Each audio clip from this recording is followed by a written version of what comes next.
Hi, I'm Bobby, your race director for the second inaugural Rockcut Ultra in 19-kilometer trail run.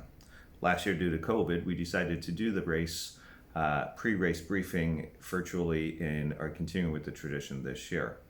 Prior to getting into the briefing, I would like to again thank our sponsors who have stuck by us, although we were canceled last year at the last minute, and have come back to support us again this year. I'd also like to thank our volunteers, the many people who put in hours of hard work and dedication to our trails and to this race. So please be kind to the volunteers. Without them, we certainly could not do this. For the race, registration will be on September the 23rd from 2 to 9 p.m. All runners must come and register, sign waivers prior to the race.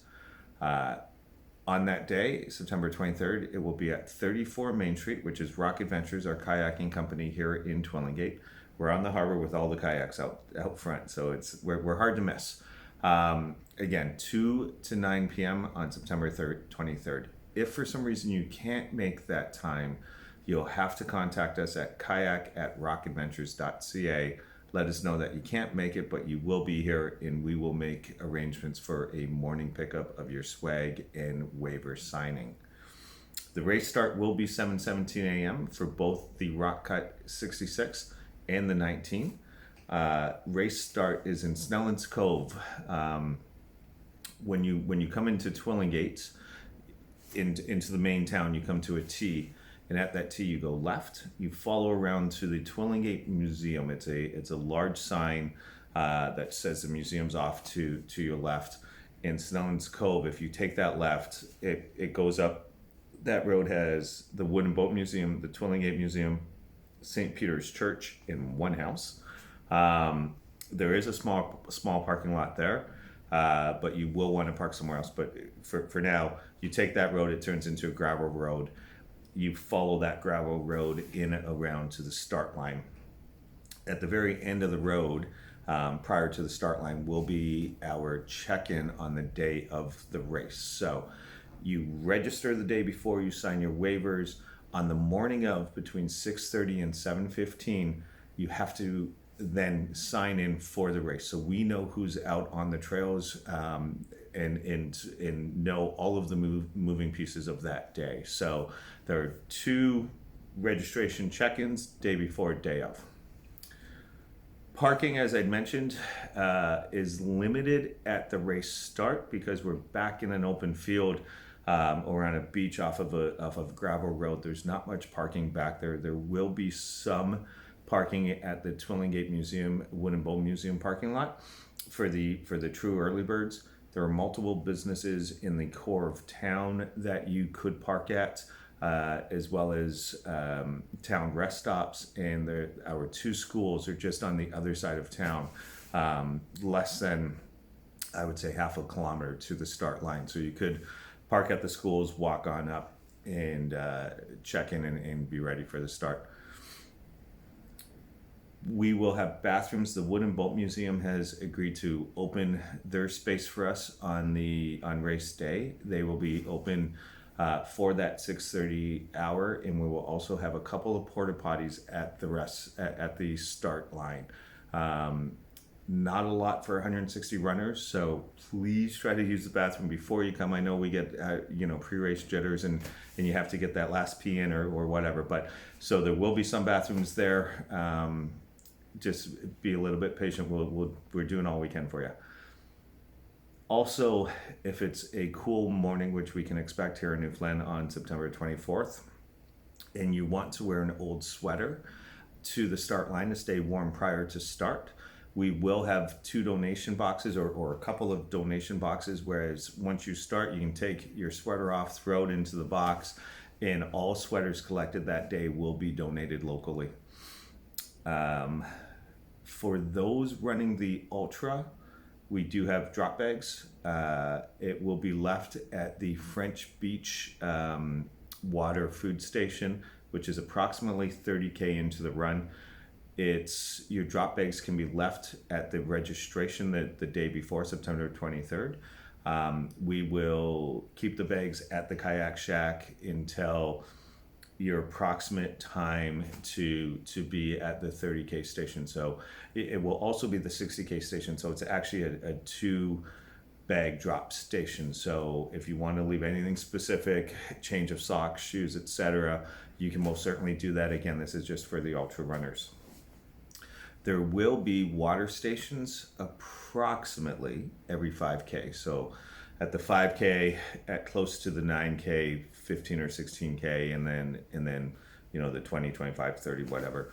For the 19, it will be water at Station 1, water and electrolytes, some small food, mostly for the ultra runners at Station 2. But if you're feeling depleted, feel free to grab what's there. Station 3 at around the 15 or 16K will be water again. And of course, the finish line will have some food for you. Once the ultra goes past that 19K, every station will have water, electrolytes, and food. Everything from bagels, chips, bananas, potatoes, and maybe some cinnamon buns from a very special lady here in town that has agreed to bake them for us. Not every station, but there will be a cinnamon bun station. Medics will be moving from station to station. The Twillingate Hospital has been kind enough to volunteer a couple of their medics. They are on site, not as paramedics, but as unofficial volunteers, I guess. They're going to do their best to take care of the smaller injuries, blisters, that sort of stuff, and keep you comfortable. If you need assistance, please just let us know, and we will do everything we can to make sure it's quick and the right treatment for you. And again, thank you to the hospital for providing medics for us throughout the day. Lastly, support. If you have a support team that is coming and want to cheer, the route has some roads sections for sure. Both on the 19K where you come out at the lighthouse, you come out in Wild Cove, the lighthouse, and then again in Back Harbor. So there's places where you can connect with your team, and then as you go on into the ultra, it's everywhere from the 19K on to the 30 before you go into French Beach, and then at your 45K you come back out in Little Harbor. 50K you're back in Little Harbor, and then you work your way back. So there's still some road sections. They're more than welcome to carry your drop bag or provide support for you in those places as well. I think trail markings is something I didn't talk about yet. I've got a board behind me helping me with this. Trail markings, we are using sort of everything from ribbons to stakes in the ground. Anywhere two trails intersect, you will see a plethora of markings, and then once you're off onto that route again and on a single track, you're not going to see markings for a while because you're on a single track. There's nowhere else to go. So anywhere that it's in question, you should see lots of markings leading you in the direction that you should be going. And then once you're going that way, you may not see markings for a while, but just follow your markings. Don't necessarily follow the person in front of you. I, as a runner, get lost in every ultra that I've run. So we've tried to mark it, but following someone could get you in trouble. So follow the markings. They're there. We will continue to do everything we can to ensure that they're not removed by anyone prior to the race. And so just follow them and have a great race. Our trails it's going to be a mix from quad trails to single track. There's going to be mud. There's going to be wet. There's going to be steep up and down. Some very technical portions. It's a proper trail race, and so you prepare for that.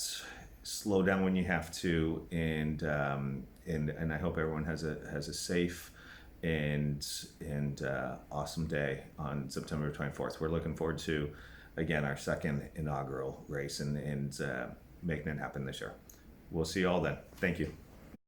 Wait, one more thing.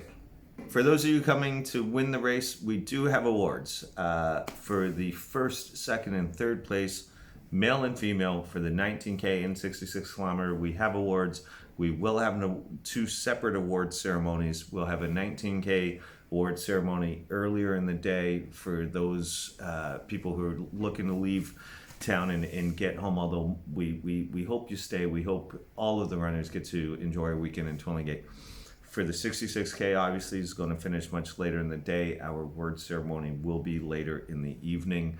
Again, top three male and female finishers, as well as the LFP, the last place finisher within the 12-hour time limit.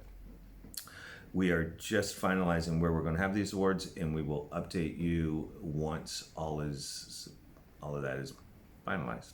Obviously, not before. We'll see you there. Cheers.